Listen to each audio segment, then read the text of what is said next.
Өвөр Монголын ардын намын 100 жилийн ойгийн чуулгаанд илгээх илгээлт. Өнөх чуулгаанд оролцож байгаа үжил санаа уйлс тэмцэл нэгт ахын дүүстэн өвөр монголчуудын үндэстний өрх чөлөөнөө дээчин манлаа.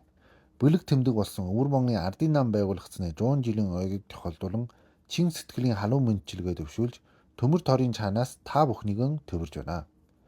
Монгол үндэстэн орших, өс орших жааг дээр ирээд байгаа өдрөөтэй энэ цаг үед хэрхэн монгол үндэстнээ аврах гэж төмжин зүтгэж байгаа.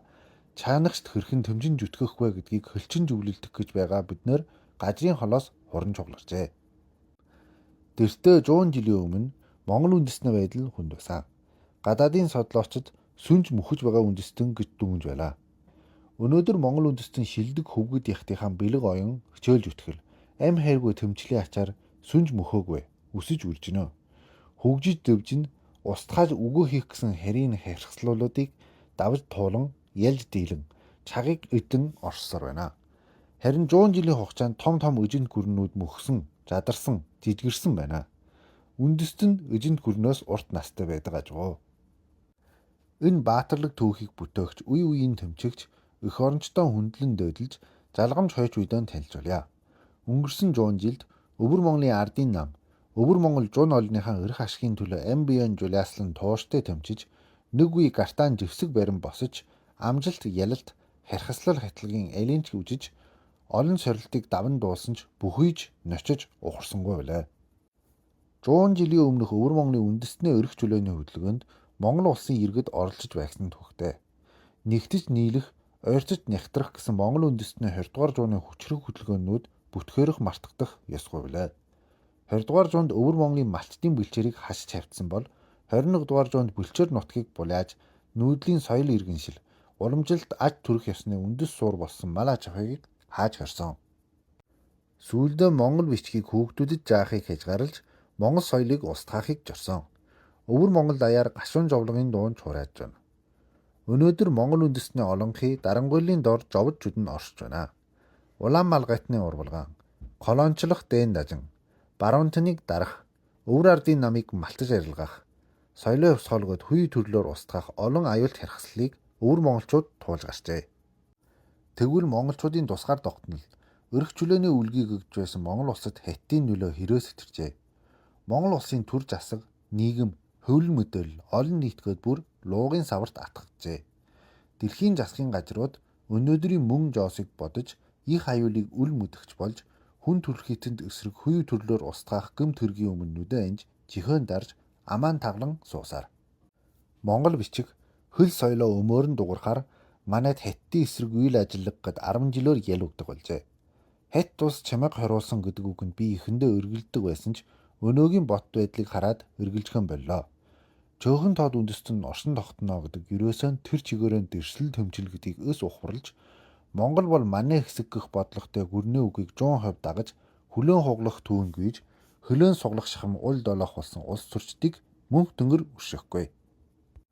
Монгол хүн гэдэг нэрийг зүгээд үндэстнээ үнд зүйлсийг хөргөлөгчийн юм уу аял жугалчлалын нүдээр харах хөндлөний хүмүүс олж иржээ. Тэртээ тэргүй бид нөр утгуу мөхөт сүннөө гэж бууж өгсөн хүмүүс ч байна. Эднэрийг жинхэнэ монгол хүмүүс болгоох хэрэгтэй. Монголын төлөө цохлох зүрхтэл байж монгол хүн гэгдэх ёстой. Монгол хүн үгөөгөр монгол үндэстнээ аврах боломжгүй. Монгол хөнөө бэлтгэх хэрэгтэй. Өнөөгийн монгол үндэстнээ хүнд бүрэх байдлаас гарахын тулд монгол үндэстнийг аврахын тулд бид бүхэн монгол хүн бүрийг үндэстний үжилтэй болгохыг чармайн тэмчиж үндэстнээ тулгаамдсан асуудлууд түүх соёлоо монгол хүн бүхний яс чүмгэн чингтэл ойлгоогуулан сурталчлая. Монгол үндэстэн гэж хөрс жиргэлдээ 3 улсад голдуу сууж байгаа дэлхийн нийт монгол туургаатан гэдгийг хүлээн зөвшөөрөхөөр монгол үндэстнөө төсөөлөшгүй гэдгийг энэ ташрамд онцлон тэмдэглэе. Монгол үндэстнийхээ асуудлыг даян дэлхийд сайтар ойлгоогуулах нь хурцаар тулгаамдсан асуудал болоод байна. Өнөөдөр дэлхийдийнх нь монгол үндэстнийг геноцидаас авран гэхээс илүүгээр дандаа баагагийг аврах асуудалд анхаарлаа хандуулж байна. Бүхэл бүтэн үндэстэн түүнээс соёл устгах нь дэлхийн нийтийн хувьд сүйрлийн гамшиг нөхөж болшгүй гар чохирол биш гэж үү? Хүн гэдэг хүн төрөлхтний хувьд хамгийн үнэт эрдэнэ биш гэж үү? Нэг үндэстэн босод үндэстнийг устгаадаг ертөнцид хүн төрөлхтөнд ирээдүй байдаг юм уу? Нэг үндэстнээ мөхөл нийт хүн төрөлхтнээ мөхлийн хэсэг. Үүнийг цэгээрж дэлхийдийнхэн монгол үндэстнээ эсрэг геноцид гэмт хэргийг анхааран содолж эсэргүүцэж Монгол үндэстнийг хайрлж хамгаалах ёстой. Үүнийг мэдсэн Монгол үндэстнээ төлөө зүтгэж тэмтдэг өөр үндэстний анд нөхдөж энд туран цугларчээ. Тэдэндээ чин сэтгэлийн талархал үргэж мөр жирэгчин төмчгөн илэрхийлээ.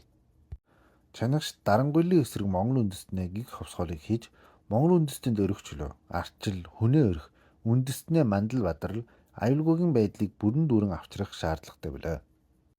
Бага үндэстэн их үндэстнээ устгах сүнгэх бодлогын эсрэг юу ч хийж чадахгүй биш. Ойгор ард түмэн олон жил тууштай хүчтэй тэмцэн. Үүний дүнд Хятадын засаг дэлхийд дахинд хандан Шинжаан дэх бөөмөр хорих лагерыг хаах талаар дугарч боолт хийсэн. Үрэмчид төг ковид бодлогын эсрэг жагсаал болсон нь Хятад цагаан чаасны хөвсгөл өрнөх их үүсвэр болсон. Үр дүнд нь Хятадын төр төг ковид бодлогоон чучилж боолт хийсэн. Тэгвэл 2020 онд Өвөр Монголд монгол бичиг жаахыг чаарсан эцэг эхчүүдийн хөдөлгөөн өрнөж дэлхийн чихийг дэлдэлгээж зарим нэг буултыг хийлгэж байв. Монгол үндэстэн өрх чөлөөтэй болох сайхан цаг иднэ. Гайхамшиг гэж байдаггүй биш, байдаг юм. Гайхамшигт итгэж гайхамшигыг бүтөөх ёстой. Монгол үндэстнийхэн төлөө хамтдаа тэмцье. Монгол үндэстний өрх чөлөөний хөвсгөл мандан бадрах болтугай. Монгол үндэстэн өнхжин мөнгөчг. Монгол үндэстэн мандан бадрах болтугай.